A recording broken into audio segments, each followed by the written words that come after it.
हाशियाकरण यानी कि जो परिधि पे जो लोग होते हैं, हाशिए पे जो लोग होते हैं, उनके बारे में आगे हमको समस्या पढ़नी है कि weaker section of the society को कहा जाता है कि हाशिए पे होते हैं, समाज की परिधि पे होते हैं। और तो वो आखिर हाशियाकरण होता क्या है, पहले उसके कॉन्सेप्ट को इस चैप्टर में हम समझ लेंगे कि आखिर सामाजिक रूप से हाशिए पर होने का क्या अर्थ होता है, क्या मतलब होता है, फिर आगे हम इस पे चर्चा करेंगे। आइए अब हम आगे की तरफ चलते हैं। देखिए दिया हुआ सामाजिक रूप से हाशिए पर होने का मतलब क्या होता है। देखिए लिखा हुआ, आप कापियों के जिन पन्नों पर लिखते हैं, कितना अच्छा एनसीईआरटी लिखा हुआ है कि आप कापियों के जिन पन्नों पर लिखते हैं, है ना, आप कापियों के जिन पन्नों पर लिखते हैं उनकी बाईं ओर क्या होता है, आप देखे होंगे खाली जगह होती है, ठीक है, और जहां आमतौर पर लिखा नहीं जाता है, ऐसे आप देखते हैं लाइन पड़ा रहता है, तो लेफ्ट साइड में आप लिखा नहीं जाता है, और यूपीएससी के कॉपी में तो आप खुद ही ऐसे पाते हैं, उसी पन्ने का हाशिया कहा जाता है। कुछ ऐसा ही समाज में भी होता है। हाशियाई का मतलब होता है, ध्यान रखिएगा, हाशियाई का मतलब होता है कि जिसे किनारे या हाशिए पर ढकेल दिया गया हो। ऐसे में वह व्यक्ति चीजों के केंद्र में नहीं रहता है। ऐसे में वह व्यक्ति क्या हो जाता है, चीजों के केंद्र में नहीं रहता। आप देखते हैं जो पंक्ति में किनारे बैठे रहते हैं उन्हें भोजन सबसे लास्ट में मिलता है, उन्हें सुविधाएं सबसे लास्ट में मिलती हैं। यह एक ऐसी चीज है जिसको आपने अपनी कक्षा या खेल के मैदान में भी कभी न कभी महसूस किया ही होगा। अगर आप अपनी कक्षा के ज्यादातर बच्चों जैसे नहीं हैं, यानी अगर संगीत या फिल्मों में आपकी रुचि अलग तरह की है, अगर आपका बोलने का ढंग औरों से अलग है, अगर आप औरों की तरह गपशप में ज्यादा मजा नहीं लेते, अगर आप वह खेल नहीं खेलते जो ज्यादातर बच्चे खेलना चाहते हैं, अगर आपका पहनावा अलग तरह का है, तो इस बात की गुंजाइश बढ़ जाती है कि आपके संगी साथी आपको अपने बीच का या की यदि फीमेल है तो नहीं मानेंगे, और इस तरह आप अक्सर यह महसूस करते हैं कि आप औरों से क्या है, अलग है। गोया आपकी कही बात, आपके एहसास, आपकी सोच और आपका व्यवहार सही नहीं है और औरों को पसंद नहीं है।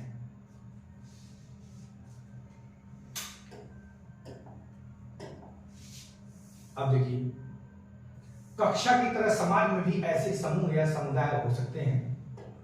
कक्षा की तरह समाज में भी ऐसे समूह या समुदाय हो सकते हैं जिन्हें इस तरह की बेदखली का एहसास रहता है।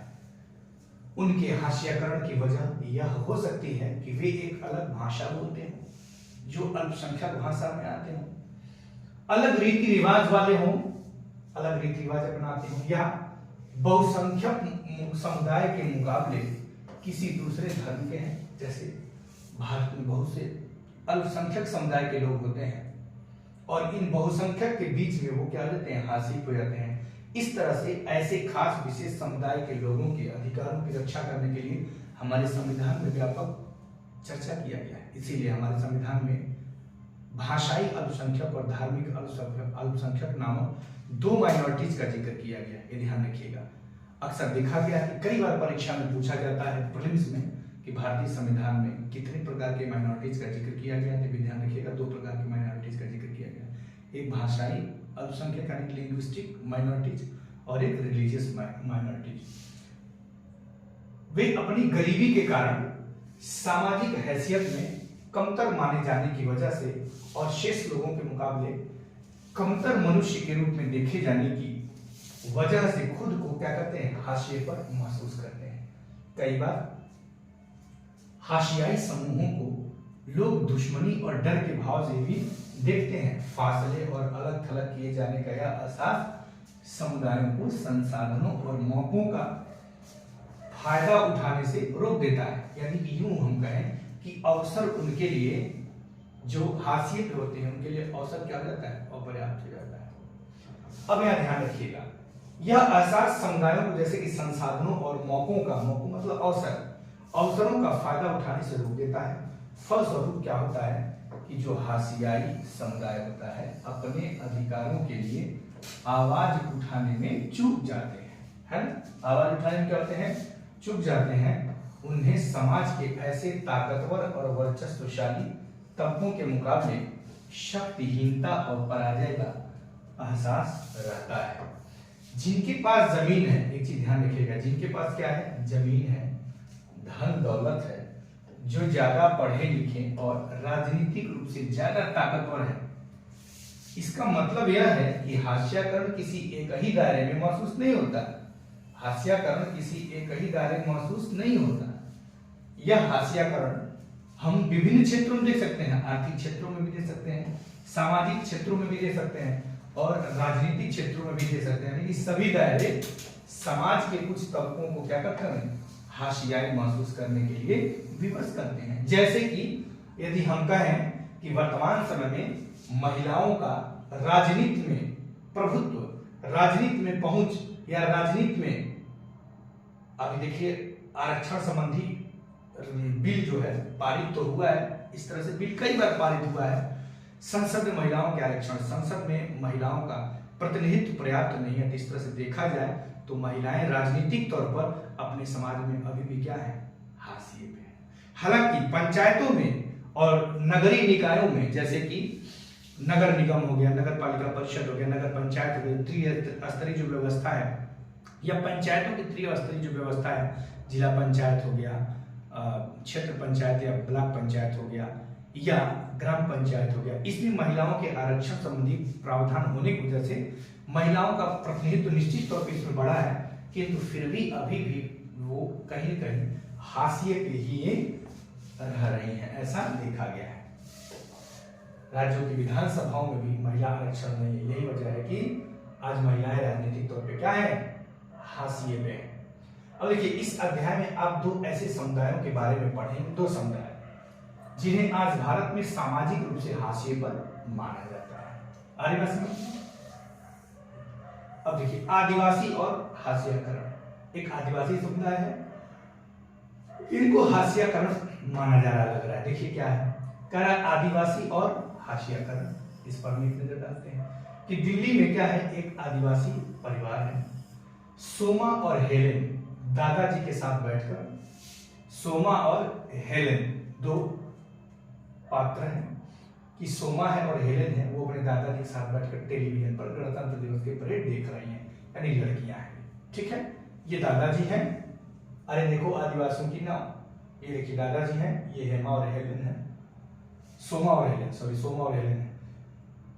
दादू भी आदिवासियों को हमेशा नाचते गाते ही क्यों दिखाते हैं, यहाँ पे देखिए आदिवासियों को नाचते गाते हुए दिखाया गया टीवी में, टेलीविजन में, गणतंत्र दिवस की परेड देख रहे हैं लोग।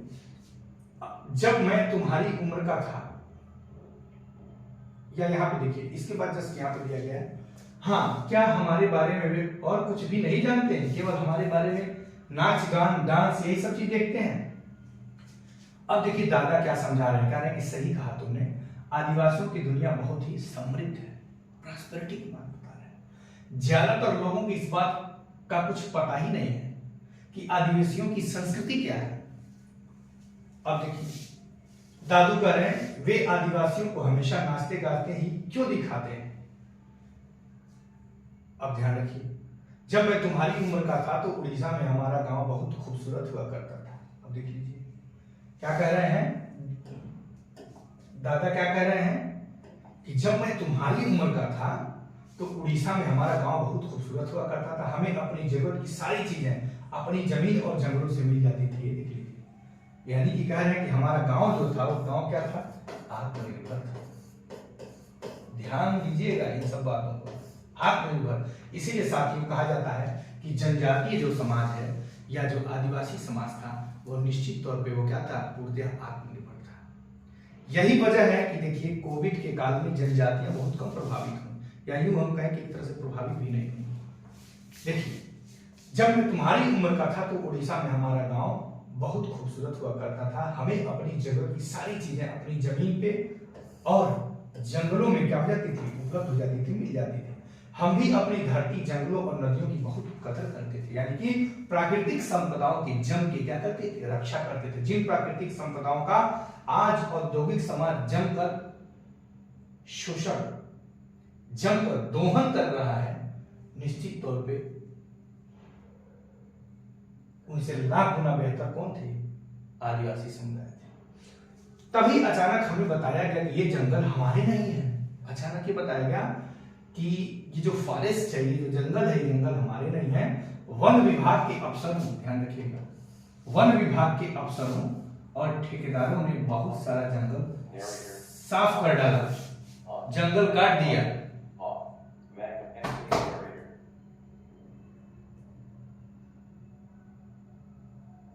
जंगलों को क्या कर दिया गया? काट दिया गया। अगर हम जंगलों को बचाते तो वे हमारी पिटाई करते थे। यदि जंगलों को बचाते तो वे हमारी पिटाई करते थे। हमें अदालत में घसीटा जाता था, वहां न तो हमें वकील मिलता था और न हम अपना मुकदमा खुद लड़ सकते थे। ये देखिए, अभी आप देखिए कैसे कटाई चल रहा है, लोग कैसे रोक रहे हैं, क्या क्या कर रहे हैं।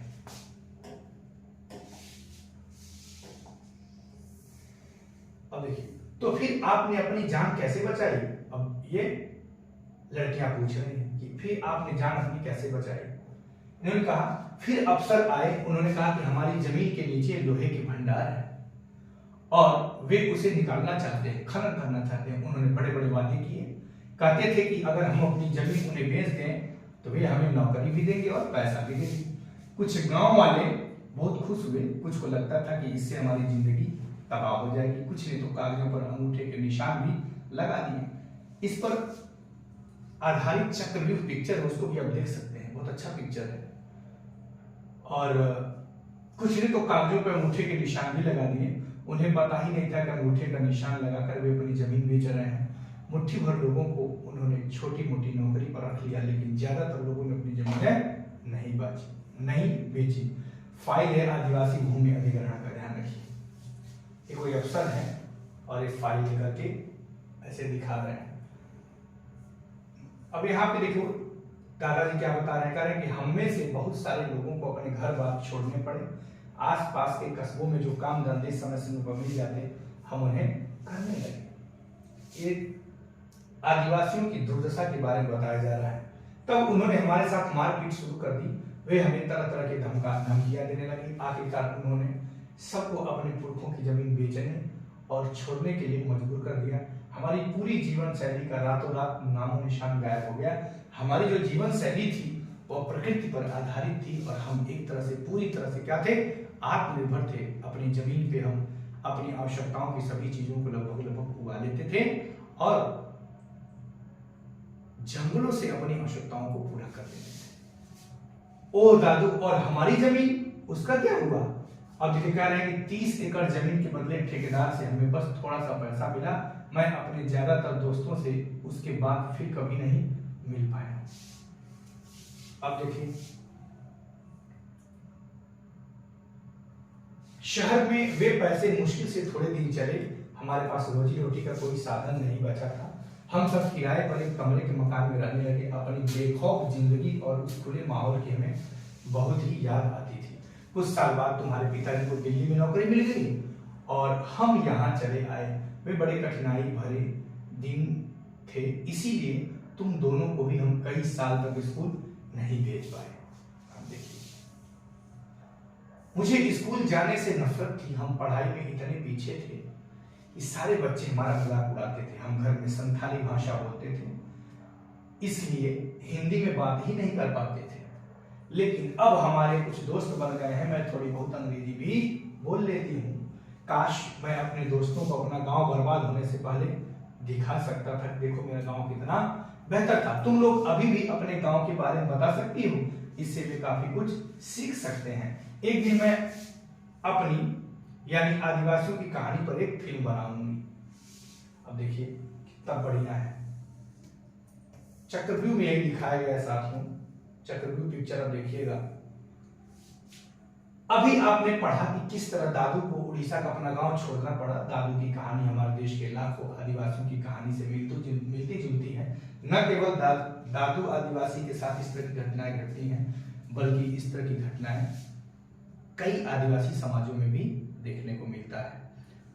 साथियों, बताते चलूं आपको कि न केवल आदिवासी समुदाय ही इस हास्याकरण से प्रभावित है, बल्कि समाज के ऐसे अनेक समुदाय हैं जो इस तरह के हाशियाकरण की समस्या से जूझ रहे होते हैं, जिनकी आगे भी चर्चा किया जाएगा।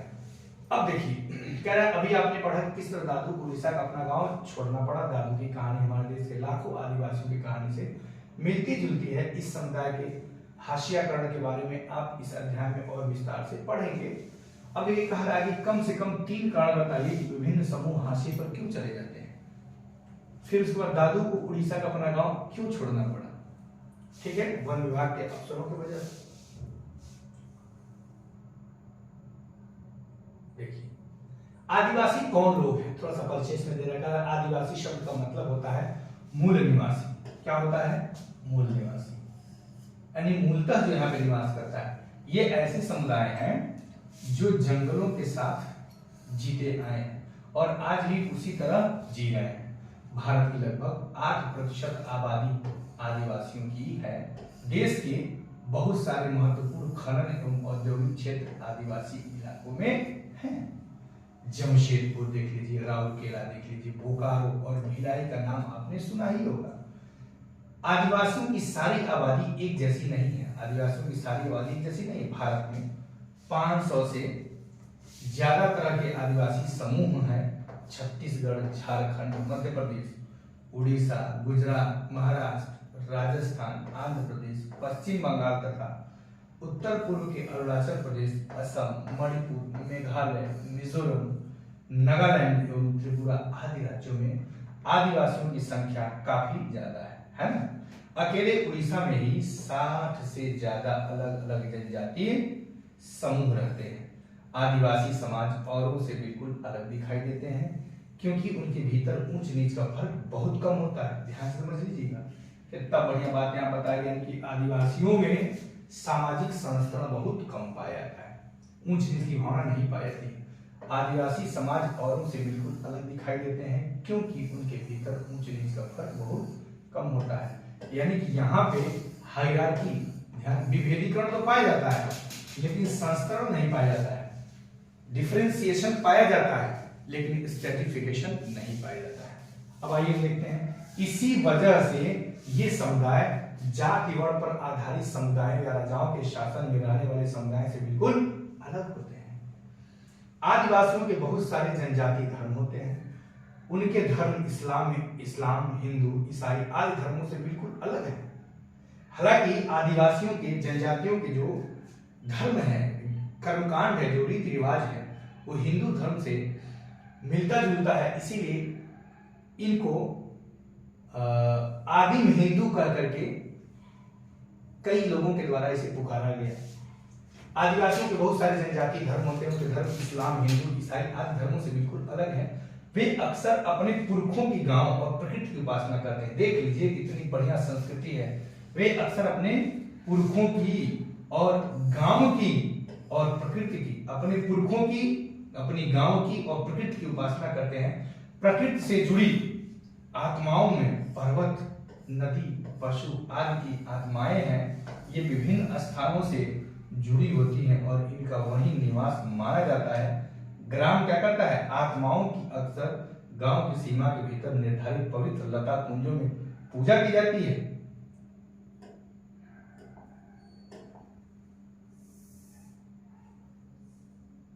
जबकि पुरखों की उपासना घर में ही की जाती है। आदिवासी अपने आसपास के बौद्ध और ईसाई आदि धर्मों व शाक्त, वैष्णव, भक्त आदि पंथों से भी प्रभावित होते रहे। लेकिन यह भी सच है कि आदिवासियों के धर्मों का आसपास के साम्राज्यों में प्रचलित प्रभुशाली धर्मों पर भी असर पड़ता है। दोनों चीज है, यानी कि आदिवासी का जो धर्म था, देखिए आदिवासियों का जो धर्म था, ये धर्म आसपास के जो धर्म थे, आसपास के जो धर्म थे यानी ईसाई, बौद्ध, परंपरागत जो धर्म थे, ईसाई है ना, बौद्ध, वैष्णव है ना, जो भी धर्म है, इन धर्म से भी प्रभावित था और इन धर्मों से आदिवासी दोनों प्रभावित थे। आदिवासियों के धर्मों का आसपास के साम्राज्यों में प्रचलित प्रभुत्वशाली धर्मों पर भी असर पड़ता रहा। यानी आदिवासी धर्मों का प्रभाव इन धर्मों पे भी पड़ा और इनका प्रभाव इन पर भी पड़ता रहा। उड़ीसा का जगन्नाथ पंथ देख लीजिए। उड़ीसा का जगन्नाथ पंथ और बंगाल व असम की शक्ति एवं तांत्रिक परंपराएं इसी के उदाहरण हैं। 19वीं सदी में बहुत सारे आदिवासियों ने ईसाई धर्म अपनाया, जो आधुनिक आदिवासी इतिहास में एक महत्वपूर्ण धर्म बन गया। आदिवासियों की अपनी भाषाएं रही हैं, उनमें से ज्यादातर संस्कृत से बिल्कुल अलग और संभवतः उतनी ही पुरानी है। इन भाषाओं ने बांग्ला जैसे मुख्य धारा की भारतीय भाषाओं को गहरे तौर पर प्रभावित किया। इनमें संथाली बोलने वालों की संख्या सबसे ज्यादा है। उनकी अपनी पत्र पत्रिकाएं निकलती हैं, इंटरनेट पर भी इनकी पत्रिकाएं मौजूद हैं संथाली भाषा की। आदिवासी और प्रचलित छवियां, यह ध्यान रखिए, हमारे देश में आदिवासियों को एक खास तरह से पेश किया जाता रहा है। थोड़ा सा यहाँ पे एक सेकंड हम आते हैं कि यहाँ कुछ दिया हुआ है कि आदिवासियों को जनजाति भी कहा जाता है। शायद आपने अनुसूचित जनजाति शब्द का नाम सुना होगा। सरकारी दस्तावेजों में आदिवासियों के लिए इसी शब्द का इस्तेमाल किया जाता है, अनुसूचित जनजाति। आदिवासी समुदायों की एक सरकारी सूची भी बनाई गई है। अनुसूचित जनजातियों को कई बार अनुसूचित जातियों के साथ मिलाकर भी देखा जाता है। आपके शहर या गांव में कौन से समूह हाशिए पर इसकी चर्चा करेंगे? क्या आप अपने राज्य के किसी जनजाति समुदाय का नाम बता सकते हैं? वह समुदाय कौन सी भाषा बोलता है? क्या वे जंगलों के आसपास अभी भी रहते हैं, या क्या वे काम की तलाश में दूसरे इलाकों में भी जाते हैं? अब देखिए, आदिवासी और प्रचलित छवियां क्या है। आदिवासी और आदिवासियों की प्रचलित छवियां कि हमारे देश में आदिवासियों को एक खास तरह से पेश किया जाता रहा है। स्कूल के उत्सवों, सरकारी कार्यक्रमों या किताबों व फिल्मों में उन्हें सदा एक रूप में ही पेश किया जाता रहा। वे रंग बिरंगे कपड़े पहने, है ना, सिर पर मुकुट लगाए और हमेशा नाचते गाते दिखाई देते हैं। इसके अलावा हम उनकी जिंदगी की सच्चाइयों के बारे में बहुत कम जानते हैं। इसीलिए बहुत सारे लोग इस गलतफहमी का शिकार हो जाते हैं कि उनका जीवन बहुत आकर्षक, पुराने किस्म का पिछड़ा हुआ है। इसीलिए बैरियर एल्वी जैसे विचारक इसको पिछड़ा हिंदू कहते हैं। आदिवासियों पर यह आरोप भी लगाया जाता है कि वे आगे नहीं बढ़ना चाहते। बहुत सारे लोग पहले ही मान लेते हैं कि वे बदलाव या नए विचारों से दूर रहना चाहते हैं। कक्षा 6 की किताब में आपने पढ़ा था कि खास समुदायों को बनी बनाई छवियों में देखते चले जाने की वजह से इस तरह के समुदायों के साथ अक्सर कितना भेदभाव होने लगता है। आदिवासी और विकास, जैसा कि आपने इतिहास की अपनी पाठ्य पुस्तक में पढ़ा है, जैसा कि आपने ध्यान समझिएगा, जैसा कि आपने इतिहास की अपनी पाठ्य पुस्तक में पढ़ा है, भारत में तमाम साम्राज्यों और सभ्यताओं के विकास में जंगलों का बहुत गहरा महत्व रहा है। लोहे, तांबे, सोने व चांदी के अयस्क, कोयले और हीरे, कीमती इमारती लकड़ी, ज्यादातर जड़ी बूटियां और पशु उत्पाद जैसे कि मोम, लाख, शहद और स्वयं जानवर यानी कि हाथी, जो कि शाही सेनाओं का मुख्य आधार है, ये सभी जंगलों से ही मिलते हैं। इसके अलावा जीवन के आगे बढ़ते रहने में जंगल का बड़ा योगदान रहा है। इन्हीं जंगलों से बहुत सारी नदियों को लगातार पानी मिलता रहा है। अब समझ में आ रहा है कि ये जंगल हमारी हवा और पानी की उपलब्धता और गुणवत्ता को भी गहरे तौर पर प्रभावित करते हैं। न केवल पानी और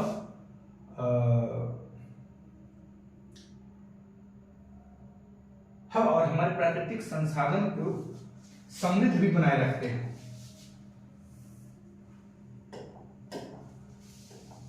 अब देखिए, 19वीं सदी में देखा जाए, 19वीं सदी के आखिर तक हमारे देश का बड़ा हिस्सा जंगलों से ढका हुआ था और कम से कम 19वीं सदी के मध्य तक इन विशाल भूखंडों का आदिवासियों के पास जबरदस्त ज्ञान था। इन इलाकों में उनकी गहरी पैठ भी थी, उनका जंगलों पर पूरा नियंत्रण भी था। इसीलिए आदिवासी समुदाय बड़ी बड़ी रियासतों और रजवाड़ों के अधीन नहीं रहे, बल्कि बहुत सारे राज्य वन संसाधनों के लिए आदिवासियों पर निर्भर रहते थे। यह तस्वीर आदिवासियों की प्रचलित छवि से बिल्कुल अलग है। आज उन्हें हाशियाई और शक्तिहीन समुदाय के रूप में देखा जाता है। औपनिवेशिक शासन से पहले आदिवासी समुदाय शिकार करते थे और चीजें बीनकर आजीविका चलाते थे। जंगली उत्पादों से अपनी आजीविका चलाते थे। वे एक जगह ठहर कर कम रहते थे। वे स्थानांतरित खेती के साथ साथ, देखिए, स्थानांतरित खेती करते थे, झूम खेती करते थे। स्थानांतरित खेती के साथ साथ लंबे समय तक एक स्थान पर भी खेती करते थे। हालांकि ये परंपराएं अभी भी कायम है, लेकिन पिछले 200 सालों में आए आर्थिक बदलावों, वन नीतियों और राज्य व निजी उद्योगों के राजनीतिक दबाव की वजह से इन लोगों को बागानों, निर्माण स्थलों, उद्योगों और घरों में नौकरी करने के लिए ढकेला जा रहा है।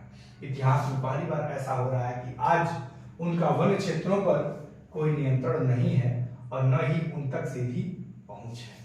अब यहाँ पे कुछ फिर क्वेश्चन नुमा कुछ दिया हुआ कि आज के भारत में कौन सी धातुएं महत्वपूर्ण हैं, क्यों वे धातुएं कहाँ से हासिल होती हैं, क्या वहाँ आदिवासियों की आबादी है। ऐसे 5 उत्पाद बताइए जो जंगल से मिलते हैं और जिनका आप घर में इस्तेमाल करते हैं। वन भूमि पर निम्नलिखित मांगे किन लोगों से की जा रही हैं। मकानों और रेलवे के निर्माण के लिए इमारती लकड़ी, खनन के लिए वन भूमि, गैर जनजातीय लोगों द्वारा कृषि के लिए वन भूमि का उपयोग, वन्य जीव अभ्यारण्यों के रूप में सरकार द्वारा आरक्षित जमीन। इन मांगों से जनजातीय समुदाय पर किस तरह असर पड़ता है। इन सब तमाम प्रश्नों का जवाब यदि आप कमेंट सेक्शन में देते हैं तो मुझे बहुत ही अच्छा लगेगा। अब देखिए यहां तक कहा जा रहा है कि झारखंड और आसपास के इलाकों के आदिवासी 1830 के दशक से ही बहुत बड़ी संख्या में भारत और दुनिया के अन्य इलाकों जैसे कि मॉरिशस, कैरेबियन और यहां तक कि ऑस्ट्रेलिया में जाते रहे। भारत का चाय उद्योग असम में उनके श्रम के बूते ही अपने पैरों पर खड़ा हो पाया है। आज अकेले असम में 70 लाख आदिवासी हैं। इस विस्थापन की कहानी भीषण कठिनाइयों, यातना, विरह और मौत की कहानी रही है।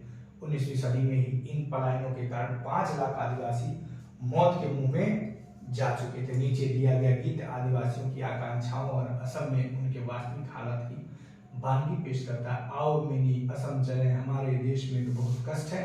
असम की धरती पर मिनी हरियाली से भरे चाय के बागान है। सरदार कहता है काम काम, बाबू कहता है उन्हें पकड़ो और इधर लाओ। साहब कहता मैं तुम्हारी खाल उधेड़ दूंगा। हे जादू राम, तुमने हमें असम भेजकर बड़ा छल किया। आदिवासी में ये स्रोत है Basu S Jharkhand movement, ethnicity, culture and silence. अब यहां ध्यान रखिएगा,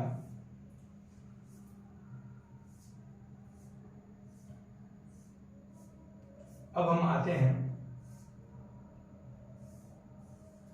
यह फोटो उड़ीसा के कालाहांडी जिले में स्थित न्यामगिरी पहाड़ी का है। ये क्वेश्चन पूछा गया है, पीछे में कई बार पूछा गया कि न्यामगिरी पहाड़ी किस राज्य में है, तो उड़ीसा में। तो ध्यान रखिएगा, डोंगरिया कुंद नामक आदिवासी जनजाति का ये इलाका है। तो डोंगरिया कुंद नामक की जनजाति जो है कहाँ पाई जाती है, उड़ीसा में पाई जाती है। न्यामगिरी इस समुदाय का पवित्र पर्वत है। देखिए न्यामगिरी जो पर्वत है ये डोंगरिया कुंद जनजाति का पवित्र पर्वत है। एक बड़ी एल्यूमिनियम कंपनी यहाँ खान और शोधक यंत्र रिफाइनरी लगाना चाहती है। यह योजना इस आदिवासी समुदाय को विस्थापित कर देगी। इस समुदाय के लोगों ने इस प्रस्तावित योजना का जमकर विरोध किया है।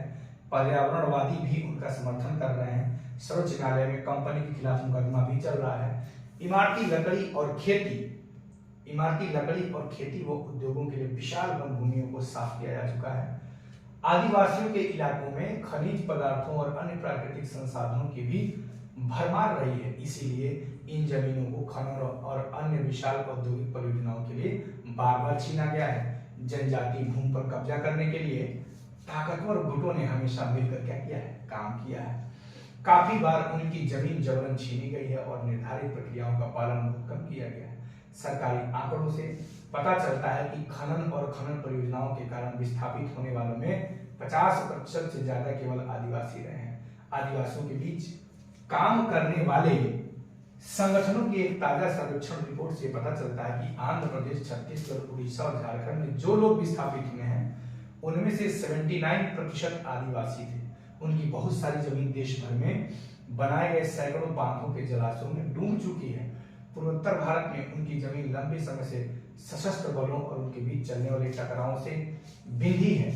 इसके अलावा भारत में 104 राष्ट्रीय पार्क और 543 वन्य जीव अभ्यारण्य है। भारत में जो 104 राष्ट्रीय पार्क है वो 40,501 वर्ग किलोमीटर और जो 543 वन्य जीव अभ्यारण्य है वो 1,18,918 वर्ग किलोमीटर है। ये ऐसे इलाके हैं जहां मूल रूप से आदिवासी क्या करते थे, रहा करते थे। अब उन्हें वहां से क्या कर दिया गया, उखाड़ फेंक दिया गया, उजाड़ दिया गया है। अगर वे इन जंगलों में रहने की कोशिश करते हैं तो उन्हें क्या कहा जाता है, घुसपैठिया कहा जाता है। अपनी जमीन और जंगलों से बिछड़ने पर आदिवासी समुदाय आजीविका और भोजन के अपने मुख्य स्रोतों से क्या हो गए हैं, वंचित हो गए हैं। अपने परंपरागत निवास स्थानों के छीनते जाने की वजह से बहुत सारे आदिवासी काम की तलाश में शहरों का रुख कर रहे हैं, वहां उन्हें छोटे मोटे उद्योगों, इमारतों, यह ध्यान रखिएगा, यहां दिया हुआ है कुछ कि आदिवासी लगभग 10 तरह के पौधों का इस्तेमाल करते हैं। उनमें से लगभग 8000 प्रजातियां दवाइयों के तौर पे हैं, 325 प्रजातियां कीटनाशकों के तौर पे हैं, 425 प्रजातियां गोंद, रेजिन और डाई के तौर पे, और 550 प्रजातियां रेशों के लिए इस्तेमाल की जाती है। इनमें से 3500 प्रजातियां भोजन के रूप में इस्तेमाल होती हैं। जब आदिवासी समुदाय वन भूमि पर अपना अधिकार खो देते हैं तो ये सारी ज्ञान संपदा भी क्या हो जाएगी, खत्म हो जाएगी। ये नॉलेज और किसी को है ही नहीं। अब देखिए यहाँ पे दिया हुआ कि वहां उन्हें शहरों में छोटे मोटे उद्योगों, इमारतों और या निर्माण स्थलों पर बहुत मामूली वेतन वाली नौकरियां करनी पड़ती हैं। इस तरह वे गरीबी और लाचारी के जाल में फंसते चले जाते हैं। ग्रामीण इलाकों में 45% और शहरी इलाकों में 35% आदिवासी समूह गरीबी की रेखा से नीचे गुजर बसर करते हैं। इसकी वजह से वे कई तरह के अभावों का शिकार हो जाते हैं। उनके बहुत सारे बच्चे कुपोषण के शिकार रहते हैं। आदिवासियों के बीच साक्षरता भी बहुत कम है। जब आदिवासियों को उनकी जमीन से हटाया जाता है तो उनकी आमदनी के स्रोत के अलावा और भी बहुत कुछ है जो हमेशा के लिए नष्ट हो जाता है। वे अपनी, ध्यान समझिएगा, अपनी परंपराएं, ये बहुत महत्वपूर्ण चीज होता है किसी भी समुदाय के लिए, किसी भी समाज के लिए। परंपराएं और रीति रिवाज और जो पारंपरिक ज्ञान है वो क्या कर देते हैं, गंवा देते हैं, जो कि उनके जीने और अस्तित्व का स्रोत है। उड़ीसा में एक रिफाइनरी परियोजना के कारण विस्थापित हुए गोविंद मारन आदिवासी ने क्या कहते हैं, उन्होंने हमारी खेती की जमीन छीन ली, बस थोड़े से मकान छोड़ दिए हैं। उन्होंने शमशान भूमि, मंदिर, कुएं, तालाब सब कुछ अपने कब्जे में ले लिया है। अब हम कैसे जिएंगे? जैसा कि आप पढ़ चुके हैं, आदिवासी जीवन के आर्थिक और सामाजिक आयाम एक दूसरे से क्या हुए हैं, जुड़े हुए हैं। एक दायरे में होने वाला विनाश दूसरे दायरे को भी क्या करता है, प्रभावित करता है। उनके संसाधनों के लिए होने वाली छीना झपटी और विस्थापन की प्रक्रिया अक्सर क्या होती है, दर्दनाक और हिंसक होती है। अब आगे देखते हैं हम अल्पसंख्यक और हाशियाकरण, ये क्या होता है। कह रहा है इकाई 1 में आपने पढ़ा था कि मौलिक अधिकारों के जरिए हमारा संविधान धार्मिक और भाषाई अल्पसंख्यकों को क्या देता है, सुरक्षा प्रदान करता है। देख लीजिए, भारतीय संविधान में 2 प्रकार के अल्पसंख्यकों का जिक्र किया गया है। एक है आपका धार्मिक अल्पसंख्यक और दूसरा आपका है क्या, भाषाई अल्पसंख्यक। There are 2 types of minorities are described in our Indian constitutions like religious minorities and linguistic minorities. आपकी राय में इन अल्पसंख्यक समुदायों को ये सुरक्षाएं क्यों मुहैया कराई जा रही हैं? अल्पसंख्यक शब्द आमतौर पे ऐसे समुदायों के लिए इस्तेमाल किया जाता है जो संख्या की दृष्टि से बाकी आबादी की तुलना में क्या होते हैं, बहुत कम होते हैं। लेकिन यह अवधारणा केवल संख्या के सवाल तक ही सीमित नहीं है। इसमें न केवल सत्ता और संसाधनों तक पहुंच जैसे मुद्दे भी जुड़े हुए हैं, बल्कि इसके सामाजिक और सांस्कृतिक आयाम भी होते हैं। प्रतिनिधित्व जैसे मुद्दे भी होते हैं, सामाजिक प्रतिनिधित्व, राजनीतिक प्रतिनिधित्व। इसमें न केवल सत्ता और संसाधनों तक पहुंच जैसे मुद्दे जुड़े हुए हैं, बल्कि इसके क्या है, सामाजिक और सांस्कृतिक आयाम भी होते हैं। जैसा कि आपने इकाई 1 में पढ़ा था कि भारतीय संविधान इस बात को मानता है कि बहुसंख्यक समुदाय की संस्कृति समाज और सरकार की अभिव्यक्ति को प्रभावित कर सकती है। ध्यान समझिएगा, भारतीय संविधान इस बात को मानता है कि जो बहुसंख्यक समुदाय है, उस बहुसंख्यक समुदाय की जो संस्कृति है, कल्चर है, समाज और सरकार की अभिव्यक्ति को प्रभावित कर सकती है। क्योंकि लोकतंत्र में बहुमत का शासन है। बहुमत जिसके पक्ष में होगा उसका सरकार बनेगा, और जिसका सरकार बनेगा उसको पता होगा कि किस समुदाय का हमें सपोर्ट मिला है, तो हमेशा उस समुदाय विशेष का सपोर्ट करेगा, उसका समर्थन करेगा, क्योंकि उसी के बलबूते वो जीत के आया है। तो अल्पसंख्यकों के अधिकारों की वकालत कहां से कर पाएगा? ऐसी सूरत में छोटा आकार घाटे की बात साबित हो सकती है। देख लीजिए, और संभव है कि छोटे समुदाय हाशिए पर खिसकते चले जाए। ऐसे में अल्पसंख्यक समुदायों को बहुसंख्यक समुदाय के सांस्कृतिक वर्चस्व की आशंका से बचाने के लिए सुरक्षात्मक प्रावधानों की जरूरत पड़ती है। क्या हो जाता है? सांस्कृतिक वर्चस्व की आशंका, क्योंकि जब सांस्कृतिक वर्चस्व की बात आ जाएगा, कल्चरल सुप्रीमेसी की बात आ जाएगी, तो निश्चित तौर पे जो बहुसंख्यक समुदाय की संस्कृति है वो हावी हो जाएगी अल्पसंख्यक समुदाय के संस्कृतियों पर। तो ये प्रावधान उन्हें भेदभाव और नुकसान की आशंका से भी बचाते हैं। कुछ खास परिस्थितियों में छोटे समुदाय अपने जीवन, संपत्ति और कुशल क्षेत्र के बारे में असुरक्षित भी महसूस कर सकते हैं। असुरक्षा की यह भावना तब और बढ़ सकती है जब अल्पसंख्यक और बहुसंख्यक समुदायों के संबंध तनावपूर्ण होते हैं। संविधान में इन सुरक्षाओं की व्यवस्था इसलिए की गई है कि हमारा संविधान भारत की सांस्कृतिक विविधता की सुरक्षा तथा समानता व न्याय की स्थापना के प्रति संकल्पबद्ध है। जैसा कि आप अध्याय 5 में पढ़ चुके हैं, कानून को कायम रखने और मौलिक अधिकारों को साकार करने में न्यायपालिका क्या करती है? एक अहम भूमिका अदा करती है। क्या कह रहा है कि कानून को कायम रखने, कानून को कायम रखने और मौलिक अधिकारों को साकार करने में हमारी न्यायपालिका क्या करती है? एक इंपॉर्टेंट रोल प्ले करती है। अगर किसी भी नागरिक को ऐसा लगता है कि उसके मौलिक अधिकारों का क्या होता है, वायलेशन हो रहा है, हनन हो रहा है, तो वह अदालत में जा सकता है। आइए अब इन प्रावधानों की रोशनी में मुसलमानों के संदर्भ में, क्योंकि मुसलमान को भी हम क्या मानते हैं? अल्पसंख्यक मानते हैं। मुसलमानों के संदर्भ में हाशियाकरण को समझें।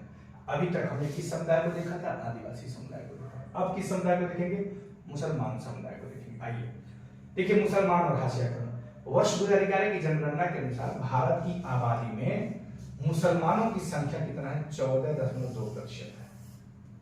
उन्हें एक हाशियाई समुदाय माना जाता है, क्योंकि दूसरे समुदायों के मुकाबले उन्हें सामाजिक आर्थिक विकास के उतने लाभ नहीं मिले हैं जितने की अन्य समुदायों को मिला है। विभिन्न स्रोतों से ली गई निम्नलिखित 3 सारणियों से पता चलता है कि मूलभूत सुविधाओं, साक्षरता और सरकारी नौकरियों के हिसाब से जो मुस्लिम समुदाय की स्थिति कैसी है।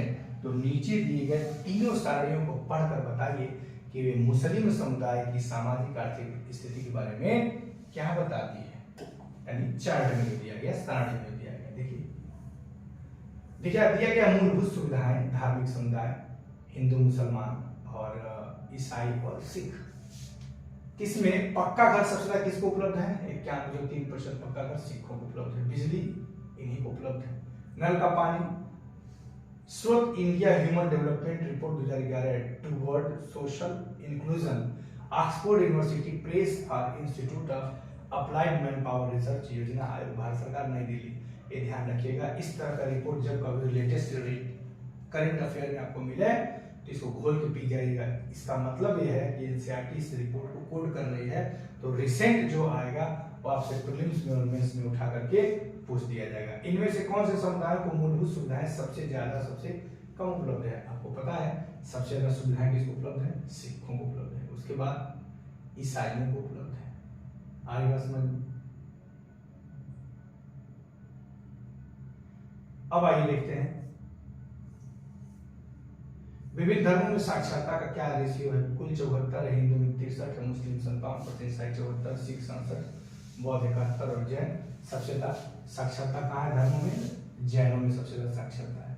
किन समुदायों की साक्षरता सबसे ज्यादा और सबसे कम है? सरकारी नौकरियों में मुसलमानों का प्रतिशत देख लीजिए। आबादी है, भारतीय प्रशासनिक सेवा आई है, इसमें 3 है, भारतीय पुलिस सेवा में 4 है, भारतीय विदेश सेवा में इसमें 8 है, केंद्रीय सार्वजनिक क्षेत्र का पीएसयू में 303, राज्य स्तरीय पीएसयू में 10 है, बैंक एवं रिजर्व बैंक 2 है। ये आंकड़े क्या बताते हैं? ये आंकड़े तो यही बताते हैं, इस बात को ध्यान में रखते हुए कि मुसलमान विकास के विभिन्न संकेतकों पर क्या हुए हैं? पिछड़े हुए हैं। और सरकार ने 2005 में एक उच्च स्तरीय समिति का गठन किया। ध्यान समझिएगा, सरकार क्या 2005 में एक उच्च स्तरीय कमेटी गठन किया। न्यायमूर्ति राजेंद्र सच्चर है ना, इसी को सच्चर कमेटी के नाम से फेमस है। न्यायमूर्ति राजेंद्र सच्चर की अध्यक्षता में बनाई गई इस समिति ने भारत में क्या किया, मुस्लिम समुदाय की सामाजिक, आर्थिक और शैक्षणिक स्थिति का जायजा लिया। किसका, सामाजिक, आर्थिक और राजनीतिक नहीं, सामाजिक, आर्थिक और शैक्षणिक स्थिति का जायजा लिया। रिपोर्ट में इस समुदाय के हाशियाकरण का विस्तार से अध्ययन किया गया है। समिति की रिपोर्ट से यह पता चलता है कि विभिन्न सामाजिक, आर्थिक एवं शैक्षणिक संकेतकों के हिसाब से मुसलमानों की जो स्थिति है वह अनुसूचित जाति और अनुसूचित जनजाति जैसे अन्य हाशियाई समुदायों से मिलती जुलती हैं। उदाहरण के लिए 7 से 16 साल की उम्र के मुस्लिम बच्चे अन्य सामाजिक, आर्थिक, सामाजिक, धार्मिक समुदाय के बच्चे के मुकाबले औसतन काफी कम साल तक ही स्कूली शिक्षा ले पाते हैं। वो अपने रोजी रोटी में लग जाते हैं। अब देखिए, सक्सेस समिति रिपोर्ट में दिए गए शिक्षा संबंधी आंकड़ों को पढ़िए। 6 से 14 साल की उम्र के 25% बच्चे या तो कभी स्कूल ही नहीं गए या स्कूल छोड़ चुके। किसी भी सामाजिक, धार्मिक समुदाय के मुकाबले संख्या बहुत बड़ी है। क्या आपको लगता है कि इस स्थिति से निपटने के लिए विशेष प्रावधान करना जरूरी है? अब देखिए, यहाँ पे कह रहा है कि मुसलमानों के आर्थिक व सामाजिक हाशियाकरण के कई पहलू हैं। दूसरे अल्पसंख्यकों की तरह मुसलमानों के भी कई रीति रिवाज और व्यवहार मुख्य धारा के मुकाबले काफी अलग है। सब नहीं, लेकिन कुछ मुसलमानों में बुर्का, लंबी दाढ़ी और फैज टोपी का चलन दिखाई पड़ता है। बहुत सारे लोग सभी मुसलमानों को इन्हीं निशानियों से पहचानने की कोशिश करते हैं। इसी कारण इन्हें अक्सर अलग नजर से देखा जाता है। कुछ लोग मानते हैं कि वे हम बाकी लोगों जैसे नहीं हैं। अक्सर यही सोच उनके साथ गलत व्यवहार करने और भेदभाव का बहाना भी बन जाती है। कक्षा 7 में आपने पढ़ा था कि किस तरह अंसारी परिवार को किराए पे मकान ढूंढने में मुश्किलों का सामना करना पड़ा। मुसलमानों की इसी सामाजिक हाशियाकरण के कारण कुछ स्थितियों में वे जिन इलाकों में पहले से रहते आए हैं वहां से निकलने लगे हैं, जिससे अक्सर उनका घेटोआइजेशन होने लगता है। कभी कभी यही पूर्वाग्रह घृणा और हिंसा का क्या कर देता है, जन्म दे देता है। देखिए, यहाँ पे लिखा गया कि मुस्लिम महिलाएं भारत में महिला आंदोलन का एक महत्वपूर्ण हिस्सा रही हैं।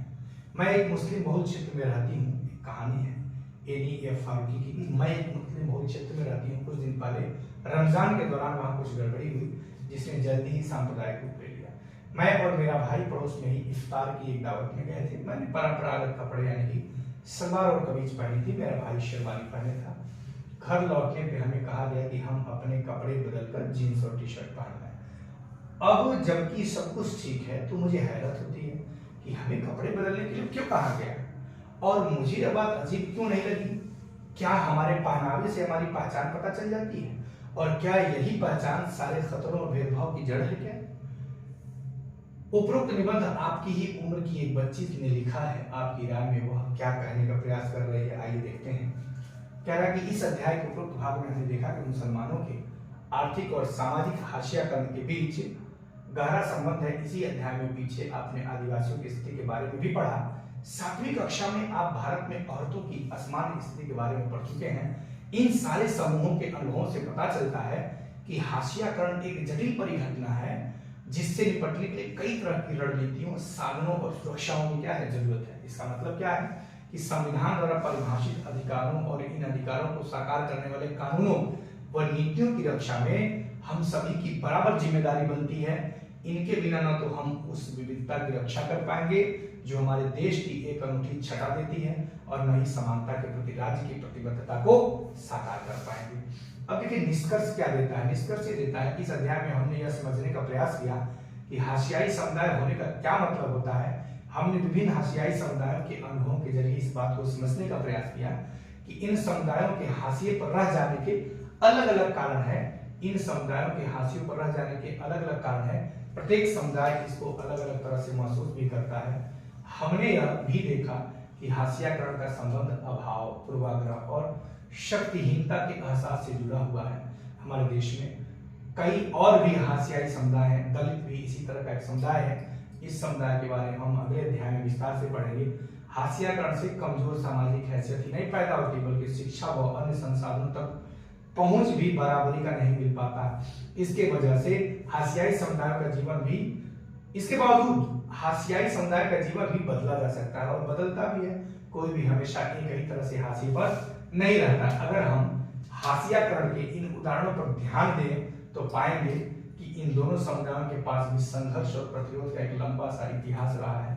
हाशियाई समुदाय अपनी सांस्कृतिक विशेषता बनाए रखना चाहते हैं और साथ ही अधिकार और विकास और अन्य अवसरों में बराबर का हिस्सा चाहते हैं। अगले अध्याय में आप यह जानेंगे कि विभिन्न समूहों ने इस हाशियाकरण का सामना किस तरह से किया।